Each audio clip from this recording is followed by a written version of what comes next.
এখন দেখেন প্রাইভেট স্পেসে বাসার মধ্যে ছবি তুলে খাতির করে হাসনাত, সার্জিস, আসিফ। আসিফ কি খুশি ছবি তুলে, দেখছেন? এমন কি আসিফ নজরুলের সাথে ঘনিষ্ঠতা দেখেন। এখন কইতে পারেন আপনারা রাজনৈতিক নেতা হয়েছেন, পরিচিত ফিগার হয়েছেন, পাবলিক ফিগার হয়েছেন, আপনার সাথে তো পাবলিক এসে ছবি। আরে ভাই, এটা তো প্রাইভেট স্পেসে বাসার মধ্যে ছবি, দেখেন। এইভাবে প্রাইভেট ছবি তোলার আগে তো তার ব্যাকগ্রাউন্ড চেক করা যায় যে এই লোকটা কে। এখন দেখেন আওয়ামী নেতার সাথে, দেখেন ফজলে নূর তাপসের সাথে, সাকিব আল হাসানের সাথে, হাসান মাহমুদের সাথে, এমনকি মরে গেছে যে নাসিমুল লগে কি মাখামাখি। তাবলিগের বিশ্ব ইজতেমা শুধু বাংলাদেশ না, সারা দুনিয়ায় একটা ফেনোমেনন হয়ে উঠছিল। শুধু ধর্মীয় গুরুত্বেই না, সামাজিক প্রভাব, অতুলনীয় একটা ইভেন্ট ম্যানেজমেন্ট ক্যাপাসিটি, জাতীয় ঐক্যের মঞ্চ হিসেবে বিশ্ব ইজতেমা এক শক্তিশালী ইমেজ নিয়ে দাঁড়াইতেছিল। যত রাজনৈতিক মতাদর্শিক বিরোধ থাকুক না কেন, শীর্ষ রাজনৈতিক নেতারা সারা দেশের মানুষের সাথে আখিরি মোনাজাতে দাঁড়াইতেন।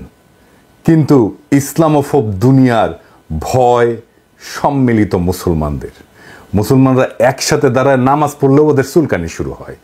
এইটার এসে ঘরের অন্দরে হান্দাই দিতে চায়, কয় ধর্ম প্রাইভেট ব্যাপার, তুমি ঘরের মধ্যে করবা। আর বিশ্ব ইজতেমার মতো সুবিশাল দুনিয়ার দ্বিতীয় বৃহত্তম মুসলিম সমাবেশকে ধ্বংস করার পরিকল্পনা শুরু হয় ওয়ার অন টেররের প্রজেক্ট হিসাবে। এই কাজে প্রত্যক্ষভাবে হাত লাগায় ইন্ডিয়া। আর ইন্ডিয়ার বাংলাদেশের সকল লেসপেন্সার, আওয়ামী লীগ, ডেইলি স্টার এবং প্রথম আলো। অনেকে বলতে পারেন আপনি সবকিছুতেই ডেইলি স্টারের সংযোগ দেখেন কেন? আরে ভাই, সংযোগ থাকলে আমি কি করব? দুয়ে দুয়ে চার মিলে গেলে আমি কি সেটাকে 10 দেখাবো? তবে আমি এই ধর্মীয় ইস্যু নিয়ে দূরে থাকার সিদ্ধান্ত নিয়েছিলাম। আমি ভাবছিলাম আমাদের মুরব্বী আলেম ওলামারা এই ব্যাপারটা নিয়ে ডিল করবেন। কিন্তু যখন এর পিছে আওয়ামী লীগ, ভারতের পরিকল্পনা আবিষ্কার করলাম, প্রথম আলো, ডেইলি স্টারের সংযোগ আবিষ্কার করলাম, তখন এই সমাজের একজন হইয়া এই ইস্যু নিয়ে চুপ থাকতে পারলাম না। শুধু তাই না, কিভাবে ভারতের এই লেসপেন্সারগুলা বর্তমান সরকারের ঘনিষ্ঠ হওয়ার কাজ সফলভাবে সম্পন্ন করে ফেলছে, সেটা দেখে আমি আতঙ্কিত হয়ে গেলাম। বৈষম্য বিরোধী ছাত্রদের মূল নেতৃত্বের কাছাকাছি চলে আসছে তারা। এর ফলে ফ্যাসি বিরোধী লড়াইয়ের মূল শক্তি হেফাজতের সাথে বর্তমান সরকারের দূরত্ব তৈরির ঝুঁকি তৈরি হয়েছে। এই কারণেই তাবলিগ নিয়া মহা ষড়যন্ত্র দেশবাসীর সামনে উন্মুক্ত করে দেওয়াটা আমার কর্তব্য আর দায়িত্ব হয়ে দাঁড়াইল। আশা করি আমার দর্শকেরা এই এপিসোডের পরে তাবলিগ প্রসঙ্গে নিজেরাই সিদ্ধান্ত নিতে সমর্থ হবেন। আমি স্পষ্টভাবে দেখাই দেব তাবলিগ জামাতের এই দুই গ্রুপের মধ্যকার দ্বন্দ্ব বিরোধের পিছনে প্রত্যক্ষভাবে রয়েছে ইন্ডিয়া। কিভাবে? তাবলিগের ভেতরে যাদেরকে জুবায়েরপন্থী বলা হইতেছে, সেইটাই তাবলিগের মূলধারা। সেই পক্ষের সাথে আছেন বাংলাদেশের কওমি, দেওবন্দি, হেফাজত ঘরানার অর্থাৎ মূলধারার আলেম সমাজের প্রায় সকলেই, এবং তাবলিগের সাথে সংশ্লিষ্ট সাধারণ জনতার বৃহৎ সংখ্যাগরিষ্ঠ অংশ। আবার ইন্টারেস্টিং ব্যাপার হইতেছে, এই পক্ষ আদর্শগত এবং মনস্তাত্ত্বিকভাবে শেখ হাসিনার ফ্যাসিবাদী শাসন এবং ভারতীয় আধিপত্যবাদের ঘোর বিরোধী। এই পক্ষই তাবলিগের মধ্যে বৃহৎ সংখ্যাগরিষ্ঠ এবং সবচেয়ে প্রভাবশালী অংশ। 2 নাম্বার, তাবলিগের ভেতরে যাদেরকে এতাতি বা সাতপন্থী বলা হইতেছে, এই পক্ষের সাথে যারা আছেন তারা আওয়ামী ফ্যাসিবাদের অংশ, সহচর এবং ভারতপন্থী হিসেবে পরিচিত। এই পক্ষের সাথে যারা আছেন তাদের বড় অংশই সেকুলার এডুকেশনে শিক্ষিত। মূলধারার সুপরিচিত আলেমদের কেউই এই পক্ষের সাথে নাই। এই পক্ষের নেতৃত্বে বা সামনের সারিতে যারা আছেন আসেন তাদের কয়েকজনকে আমরা দেখি। আলহাজ সৈয়দ ওয়াসিফুল ইসলাম, উনি কে? উনি ডেইলি স্টার পত্রিকার সম্পাদক মাহফুজা নামের স্ত্রী শাহিনা নামের ছোট ভাই।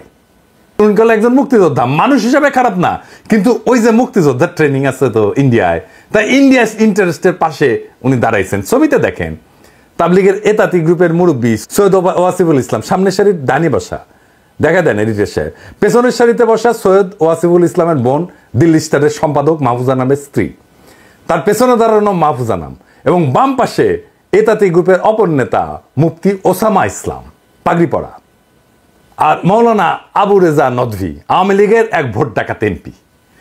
আর কে? সাতক্ষীরা জেলার আওয়ামী লীগের ভারপ্রাপ্ত সভাপতি কাজী এর্তেজা হাসান। আমরা তার পরিচয় আরো বিস্তারিতভাবে দেখব। আর কে? মুফতি ওসামা ইসলাম, সাতপন্থী অংশের অন্যতম মুরব্বী সৈয়দ ওয়াসিফুল ইসলামের ছেলে, মৌলানা মুয়াজ বিন রুর। এই সকলে এরা সকলেই আওয়ামী ফ্যাসিবাদের সমর্থক এবং খুনি হাসিনা সরকারের ঘনিষ্ঠ হিসেবে পরিচিত। বিগত 15 বছরের দুঃশাসনের আমলে রাষ্ট্রীয় ছত্রছায়ায় এরা বাইরে উঠছে। এই তাবলিগের এই বর্তমান সংকটে কারা ইন্ধন যোগাচ্ছে? ভারতের আগ্রাসী হিন্দুত্ববাদী শক্তি এই অঞ্চলে ইসলাম এবং মুসলমানদেরকে দাবায় রাখতে নানা কর্মকাণ্ড চালাইছে, আপনারা জানেন। এর অংশ হিসেবে তারা নীরবে এবং সুশৃঙ্খলভাবে ইসলামের প্রচার প্রসার এবং দাওয়ার কাজ চালায় যাওয়া প্রভাবশালী সংগঠন তাবলিগ জামাতে বিভেদ, বিরোধ এবং বিবাদ ঘটায় একে দুর্বল করার একটা মিশন হাতে নেয়, ওয়ার অন টেররের পরিকল্পনার অংশ হিসেবে। ভারতের প্রেসক্রিপশনের পাশাপাশি আওয়ামী ফ্যাসিবাদী সরকারও এই ইসলামপন্থীদের মাঝে বিভেদ, বিবাদ, বিশৃঙ্খলা তৈরি কইরা নিজেদের ক্ষমতাকে হুমকি মুক্ত রাখতে বাংলাদেশের তাবলিগের সংকট সৃষ্টি করে, এই সংকটকে জিয়ায় রাখার কৌশল গ্রহণ করে। অথচ আপনারা যদি ইতিহাস দেখেন, দেখবেন তাবলিগ জামাতের কার্যক্রম প্রচলনের শুরু থেকে 2016 সালের আগ পর্যন্ত তাদের মাঝে কোনো মতাদর্শগত বিভেদ, কোনো বিবাদ, কোনো বিশৃঙ্খলা ছিল না।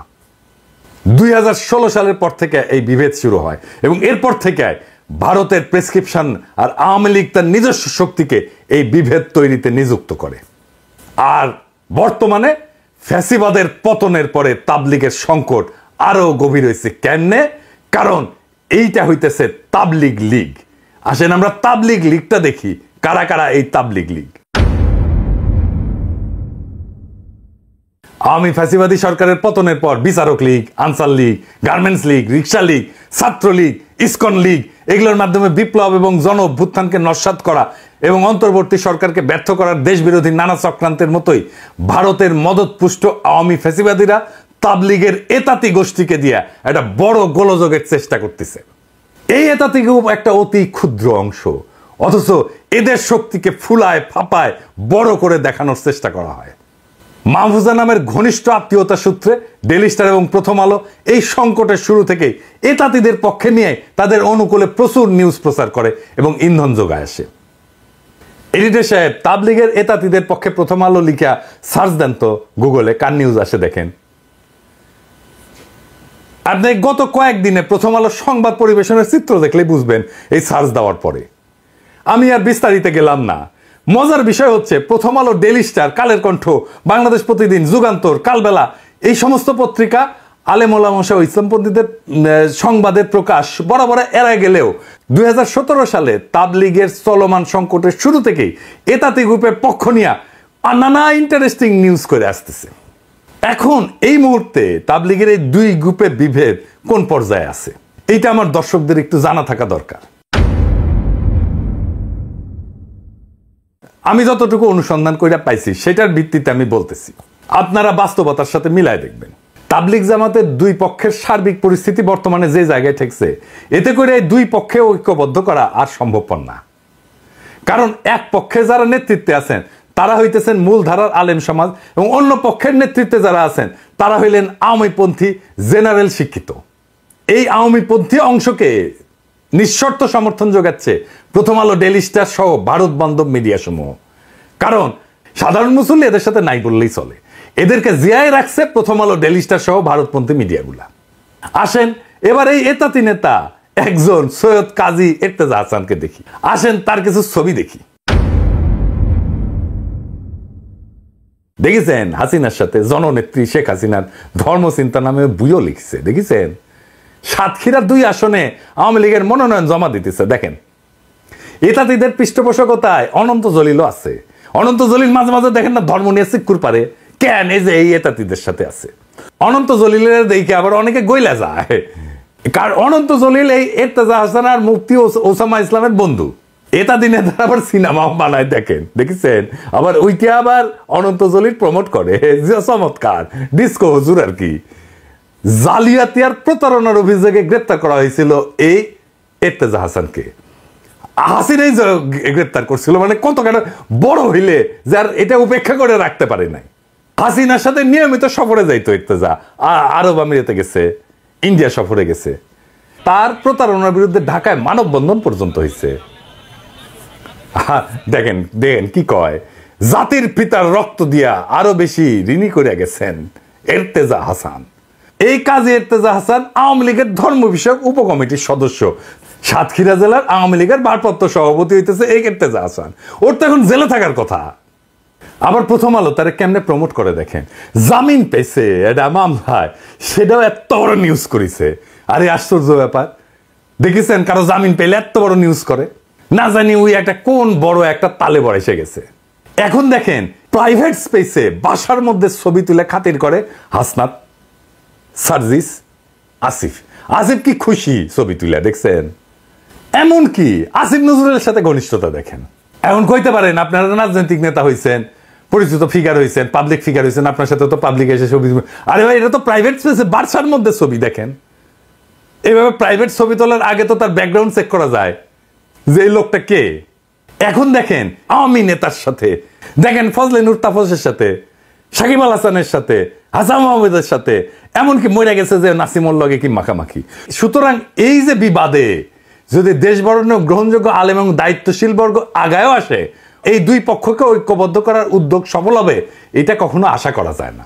কারণ এটা তো বুঝলেন যে এই বিভেদ বা বিবাদটা চাপায় দেওয়া আধিপত্যবাদী হিন্দুত্ববাদী শক্তি এই বিভেদটা চাপায় দিছে। এখন এই পর্যায়ে কি করা যায়, এর একটা সলিউশন তো করতে হবে। ভাই আমি তো ডাইরেক্ট অ্যাকশনের লোক, এই এরতেজারে 3rd ডিগ্রি দেওয়া উচিত এক্ষুনি। তারে তো হাসিনাই ধরেছিল, ওই মামলা আজকে ওরা প্যাকেট করেন। এই ভিডিও যাওয়ার পরে যারা বিভ্রান্ত ছিলেন সাধারণ মুসলমান সমাজ, তারা সরে যাবে এই এরতেজাদের পিছন থেকে, অনেক বিষয় ক্লিয়ার হয়ে যাবে। এখনই সময় ইন্ডিয়ান ষড়যন্ত্রকে প্যাকেট করে দেওয়া পুরাপুরি। কারণ আমাদের তো তাবলিগকে রক্ষা করতে হবে, আমাদের সেই আগের ঐতিহ্যকে ফিরে আনতে হবে। এর বাইরে যদি ডাইরেক্ট অ্যাকশনে না যান, তারও পথ আছে। সরকার গ্রহণযোগ্য আলেমদেরকে নিয়ে একটা উদ্যোগ নিতে পারে। সেই ক্ষেত্রে জাতীয় স্তরে গ্রহণযোগ্য এবং তাবলিগের বাইরের আলেমদেরকে সম্পৃক্ত কইরা মতামত বা পরামর্শ চাওয়া যেতে পারে এবং তাদের মাধ্যমে পাওয়া প্রস্তাবনা দিয়া সমাধানের উদ্যোগ নেওয়া যেতে পারে। যে মুরব্বীদের নিয়ে উদ্যোগ নেওয়া যাইতে পারে, আমি কয়েকটা নাম বলি, দেখেন এটা আরো কিছু যুক্ত করতেও পারেন, কিন্তু আমি কয়েকজনের নাম বলতেছি। 1 নাম্বার, এর ধর্ম উপদেষ্টা তো থাকবেনই এখানে, হ্যাঁ, যে ডক্টর আফামা মাওলানা খালেদ হোসেন, উনি থাকবেন। 2 নাম্বার, জাতীয় মসজিদ বাইতুল মোকাররমের খতিব মুফতি আব্দুল মালিক, উনিও থাকবেন। সর্বোচ্চ কওমি মাদ্রাসার যে শিক্ষা বোর্ড, হায়াতুল উলহিয়ার চেয়ারম্যান এবং বেফাক বোর্ডের সভাপতি মুফতি মাহমুদুল হাসান, উনিও থাকবেন। আর দেশের প্রাচীন বৃহৎ মাদ্রাসা হিসেবে সমাদৃত হাটহাজারী মাদ্রাসার পরিচালক এবং পটিয়া মাদ্রাসার পরিচালক, ওনারা থাকবেন। ইসলামিক ফাউন্ডেশনের গভর্নর এবং বোর্ড অফ গভর্নর্সের সদস্যবৃন্দ থাকবেন। তবে এখানে আমি একটা জিনিস একটু বলে রাখি, কিছু মনে করেন না। আমি যে বিষয়টা বলে রাখতেছি এটা সতর্কতা হিসাবে, মানে আপনাদের সাথে মহব্বত নাই আমার এই বিষয়টা এরকম মনে করেন না। যেমন ধরেন, যদি এটা সত্যিকার অর্থে সমাধান করতে চাই, তাহলে জাতীয় স্তরে সুপরিচিত গ্রহণযোগ্য ইসলামিক ব্যাখ্যিত আলেম বাছাই করার সময় কয়েকটা বিষয় একটু খেয়াল রাখতে হবে, একটু মেহরবানি কইরা। যেমন ধরেন আহলে হাদিস মতবাদপন্থী, মাজারপন্থী বা জামাত ইসলামী ঘরানার কাউকে রাখাটা ফলপ্রসূ হবে না। এই জন্য না যে আমি ওনাদের মহব্বত করি না, সেই জন্য তা না, ওনাদের বাইরে রাখতে বলছি কারণ এই 3 মতাদর্শের লোকজন তাবলিগ জামাতের কার্যক্রমকে পছন্দ করেন না। তাই এই সমস্যা সমাধানের ক্ষেত্রে, কার্যকর সমাধানের ক্ষেত্রে আন্তরিকতা দেখাতে পারবেন বা তাদের ইনপুটটা কাজে লাগবে, এইটা আমার সন্দেহ আছে। তো ওনারা বাইরে থাকলেই ভালো আর কি, এটা যাদের অ্যাফেয়ার্স তারাই এটা ম্যানেজ করলেন। তো এই সংকটের সমাধান কিভাবে হইতে পারে সেটা মুরব্বীরা আলাপ করবেন। আমি এটা রাস্তা বাতলাই দিতে পারি যেভাবে হইতে পারে আর কি। দেখেন, শুনে দেখেন, ভালো লাগলে নেবেন, না লাগলে ফেলা দেবেন, কোনো অসুবিধা নাই। আসেন সেটা কি হইতে পারে সেটা দেখি। যেহেতু আমরা আগে দেখছি যে 2 পক্ষকে একীভূত করা অসম্ভব, সুতরাং এর স্থায়ী সমাধান করতে হলে বিশেষভাবে কেন্দ্রীয় মার্কাজ মসজিদ এবং ইজতেমা মাঠ পৃথক করার উপরে 2টা পদক্ষেপ নিতে হবে। 1 নাম্বার, কাকরাইল মসজিদ, যেটা বিপুল সংখ্যাগরিষ্ঠ ওলামায়ে কেরাম, তার নেতৃত্বাধীন পক্ষকে কেন্দ্রীয় কার্যক্রম চালানোর জন্য সম্পূর্ণভাবে ছেড়ে দিতে হবে। রাজধানী ঢাকা পৃথক অন্য একটা মসজিদকে নির্বাচন কইরা সাতপন্থীদেরকে তাদেরকে কার্যক্রম পরিচালনার জন্য পৃথক করে দেওয়া যেতে পারে। 2 নাম্বার, টঙ্গীতে যে বাৎসরিক বিশ্ব ইজতেমা, এর আয়োজনের পাশাপাশি বা লাগোয়া সময় ভাগাভাগি না কইরা ন্যূনতম 1 বা 1.5 মাসের বিরতি দিয়া উভয় গ্রুপের জন্য বরাদ্দ দেওয়া যেতে পারে। তবে সবচেয়ে ভালো হয় টঙ্গীর বিশ্ব ইজতেমা স্থল বিপুল সংখ্যাগরিষ্ঠ ওলামায়ে কেরাম এর নেতৃত্বাধীন পক্ষকে ছেড়ে দিয়া সাতপন্থীদের জন্য পৃথক ইজতেমা ময়দান নির্ধারণ করে দেওয়া। এইটা আলাপ আলোচনার মাধ্যমে এই দুইটা সিদ্ধান্ত যদি নেওয়া যায়, আশা করা যায় তাবলিগ নিয়ে দুই গ্রুপের চলমান সংকট মোটা দাগে সমাধান হয়ে যাবে। তারপরে যত দিন যাবে আস্তে আস্তে আস্তে আস্তে এই বিষয়টা সেটেল করে যাবে। কারণ ইতিমধ্যে জেলা পর্যায়ে এই দুই গ্রুপের মার্কাজ মসজিদ কিন্তু পৃথক করা হয়ে গেছে, এবং যে কারণে জেলা পর্যায়ে বিশৃঙ্খলা বা সহিংসতার তেমন কোনো খবর পাওয়া যায় না। এটা কিন্তু মোটামুটি জেলা পর্যায়ে সেটেল, কেন্দ্রীয় পর্যায়ে এসে সেটেল হয় নাই। তাই কেন্দ্রীয় পর্যায়ে এই পদক্ষেপগুলো নিলে এটা সেটেল হয়ে যাবে আমি আশা করি। রাজনীতিতে দুইটা জিনিস, কেন্দ্রীয় মার্কাজ মসজিদ এবং ইজতেমার মাঠ, এটা যদি পৃথক করা না যায় তাহলে তাবলিগের চলমান সমস্যার সমাধান আসবে না, হবে না। বরং এইটাকে পুঁজি কইরা বিভিন্ন সুযোগ সন্ধানীরা উভয় গ্রুপকে নানাভাবে প্ররোচিত কইরা সমস্যাকে জিয়ায় রাখবে বা আরো প্রকট করতে চাইতে পারে। তাবলিগের উপরে যে কালো ছায়া নামছে ভারতের পরিকল্পনায়, তা আমাদের দূর করতে হবে। আমাদের হারানো ঐক্যের ঐতিহ্য পুনরুদ্ধার করতে হবে, আর এটা করা খুবই সম্ভব। আপনারা জানেন সমস্যা কোথায়। সমস্যার উৎস যদি চিহ্নিত করা যায় তাহলে সমাধান করলে অর্ধেক হইয়া যায়। আমার মনে হয় আমি সমস্যাকে চিহ্নিত করে সমাধানের পথ দেখাই দিতে পারছি। এখন বাকি কাজটা মুরব্বীরা যদি শুরু করেন তাইলে দেশের একটা বড় সমস্যার সমাধান হইয়া যায়। এবং আমরা কলে আপনাদের দিকে তাকায় আছি, সারা দেশের মানুষ তাকায় আছে। সমস্যাটা মেহরবানি কইরা মুরব্বীরা আপনারা সমাধান কইরা ফেলে আমাদেরকে স্বস্তি দেন, দেশবাসীকে স্বস্তি দেন এবং ঐতিহ্যকে পুনরুদ্ধার করেন এবং ভারতের এই শয়তানি প্রকল্প রুখে দেন। দেশবাসী আপনাদের পাশে থাকবে। ইনকিলাব জিন্দাবাদ।